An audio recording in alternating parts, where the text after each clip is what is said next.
Bismillahirrahmanirrahim. Assalamualaikum warahmatullahi wabarakatuh. Yang terhormat Ibu Dr. Mintarsi Arbarini MPD dan Bapak Imam Sofwan SPD MPD serta teman-teman yang berbahagia. Alhamdulillahirrahmanirrahim. Puji syukur kita panjatkan kepada Allah Subhanahu wa taala atas berkat rahmat serta hidayahnya sehingga kita dapat berkumpul dalam mata kuliah strategi pembelajaran pendidikan non formal. Sebelum itu, saya akan memperkenalkan anggota kelompok 7. Yang pertama ada Nafisa Izanin 2000675. Yang kedua ada Sinta Putri Utami dengan NIM 2009860. Yang ketiga ada Muhammad Yusuf Wijaya dengan NIM 20029.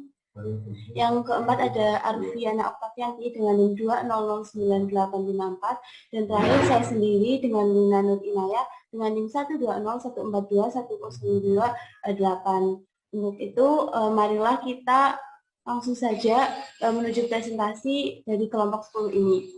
Kepada presentator pertama, saya persilakan untuk mempresentasikan materi.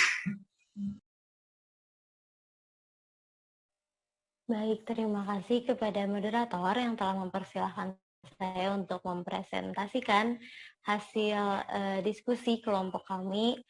Boleh di next?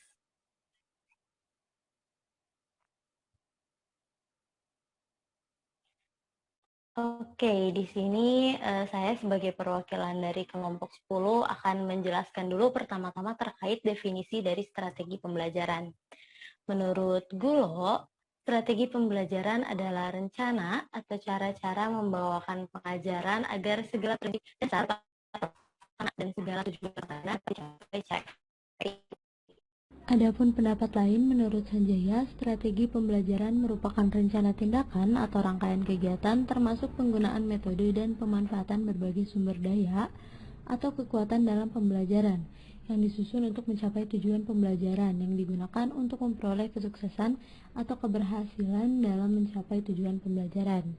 Dan dapat disimpulkan bahwa strategi pembelajaran adalah keseluruhan pola umum kegiatan pendidik dan peserta didik dalam mewujudkan peristiwa pembelajaran yang efektif untuk mencapai tujuan secara efektif dan efisien. Mungkin sekian dapat dilanjutkan oleh rekan saya. Terima kasih. Nah, selanjutnya ada unsur dari strategi pembelajaran. Nah, jadi kalau udah dari pengertian strategi pembelajarannya udah dijelasin, sebenarnya mengarah gitu pada pengertian model-model dari pengajaran. Nah, tetapi titik tekan dari strategi pembelajaran ini adalah pada operasionalnya, sedangkan pada model menekankan pada pola. Nah, jadi berdasarkan pengertian di atas dapat diambil unsur-unsur penting mengenai strategi pembelajaran. Nah, itu ada memiliki tujuan yang jelas, adanya perencanaan yang jelas, terus menuntut adanya tindakan guru, serangkaian prosedur yang harus dikerjakan, melibatkan materi pembelajaran, yang terakhir memiliki langkah-langkah yang teratur. Boleh di next.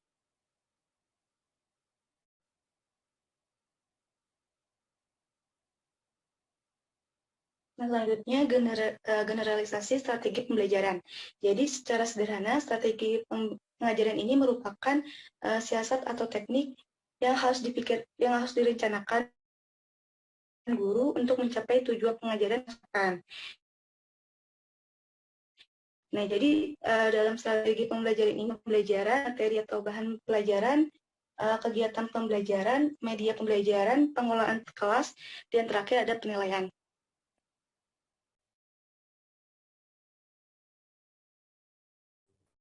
Nah, selanjutnya itu ada komponen-komponen dari strategi pembelajaran. Komponen ini itu disebutkan oleh Dick dan Saleh. Yang pertama itu ada kegiatan pembelajaran pendahuluan. Kegiatan ini memiliki peranan penting untuk pembelajaran itu, karena pada kegiatan ini diharapkan si pendidik itu mampu untuk menarik minat dari peserta didik atas materi pelajaran yang akan disampaikan kepada peserta didiknya. Yang kedua itu ada penyampaian informasi. Nah, kegiatan ini itu secara pasti gitu untuk menyampaikan suatu informasi ke peserta didik. Yang ketiga itu ada partisipasi peserta didik. Partisipasi ini merupakan Proses yang penting juga dalam proses pembelajaran karena akan terlihat lebih berhasil jika peserta didik lebih aktif untuk melakukan latihan-latihan yang secara langsung dan juga relevan. Lalu yang keempat itu ada tes. Untuk tes ini terdapat 2 tes, yaitu pre-test dan post-test yang dilakukan oleh pendidik. Lalu yang kelima itu ada kegiatan lanjutan. Untuk kegiatan lanjutan ini berhubungan dengan si hasil tes yang telah dilakukan, karena si kegiatan ini itu lanjutan esensinya adalah untuk mengoptimalkan hasil belajar dari peserta didik. Boleh di next. Selanjutnya itu ada macam-macam dari strategi pembelajaran. Yang pertama itu ada strategi induktif. Strategi induktif itu suatu strategi pembelajaran yang dimulai itu dari khusus ke yang umum gitu.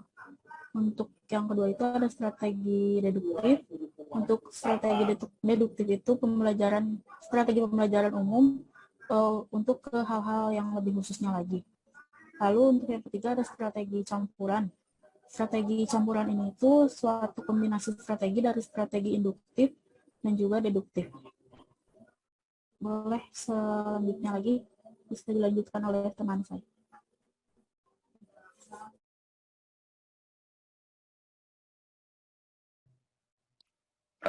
Baik, terima kasih.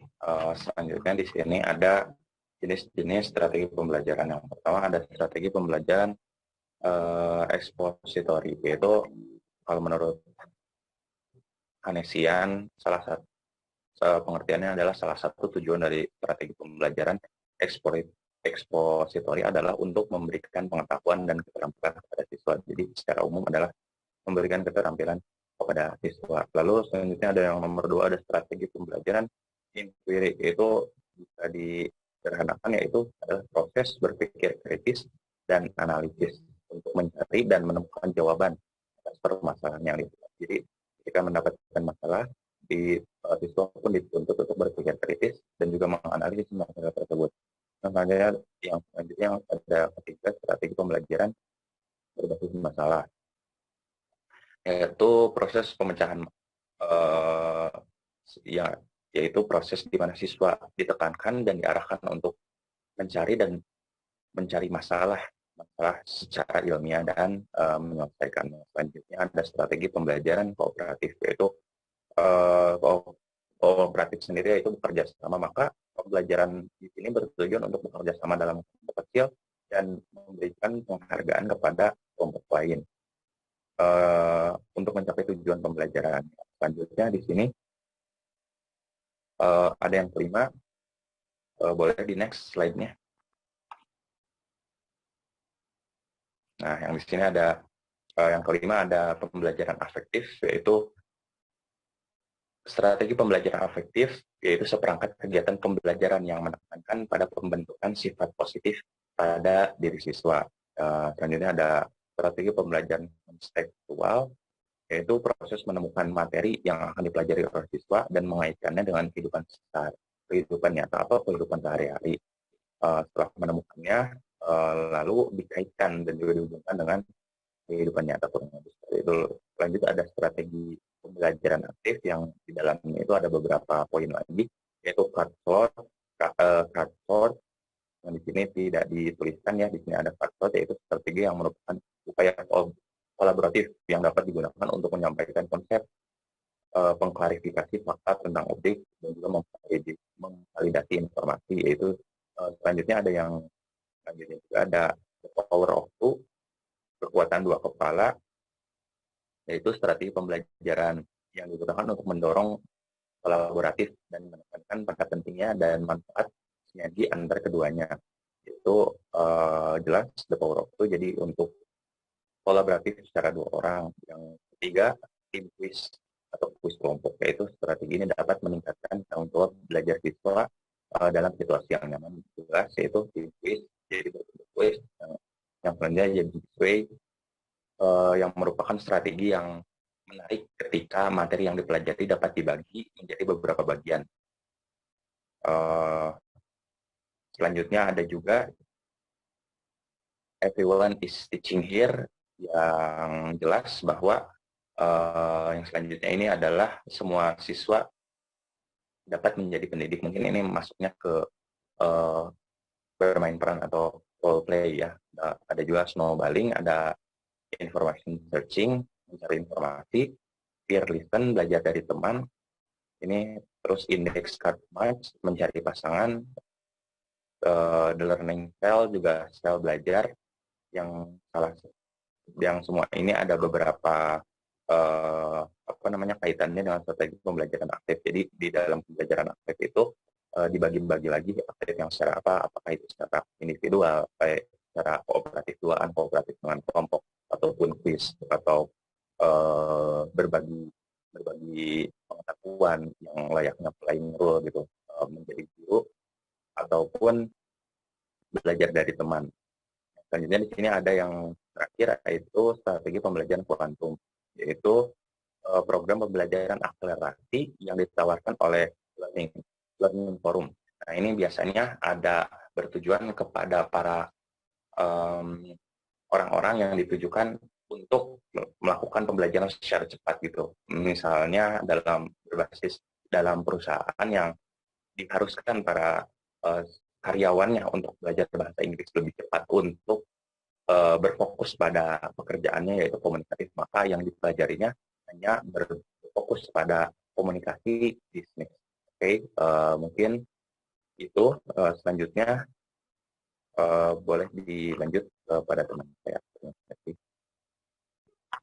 Baik, terima kasih kepada presentator yang telah menjelaskan materi strategi pembelajaran. Dari ini saya mengambil kesimpulan bahwa strategi pembelajaran merupakan salah satu unsur penting dalam proses belajar mengajar yang tepat secara efektif untuk mencapai suatu target atau tujuan pendidikan yang telah direncanakan.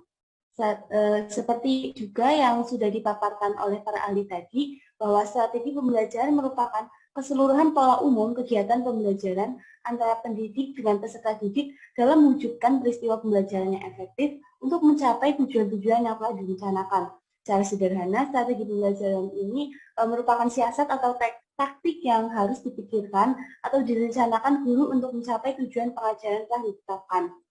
Nah, strategi ini diharuskan untuk memiliki tujuan serta perencanaan yang jelas dalam prosesnya, serta melibatkan banyak aspek dalam pelaksanaannya, seperti adanya tindakan yang jelas dari pendidik, melibatkan materi pembelajaran, dan menerapkan langkah-langkah yang teratur dalam pelaksanaan pembelajarannya. Dan strategi pembelajaran ini juga memiliki 3 macam strategi, diantaranya strategi induktif, deduktif, serta strategi campuran. Nah, untuk ketiga strategi ini berbeda-beda terkala pendidik menyampaikan materi pembelajaran. Oleh karena itu, dengan adanya bahasan mengenai strategi pembelajaran ini, diharapkan para pembaca, terutama pendidik maupun instansi pendidikan, dapat menyusun suatu strategi pembelajaran dengan baik demi tercapainya tujuan pembelajaran yang sesuai dengan yang telah direncanakan. Baik, mungkin itu saja yang dapat disampaikan oleh kelompok 10. Kurang lebihnya kami mohon maaf. Wabillahi taufiq wal hidayah. Wassalamualaikum warahmatullahi wabarakatuh.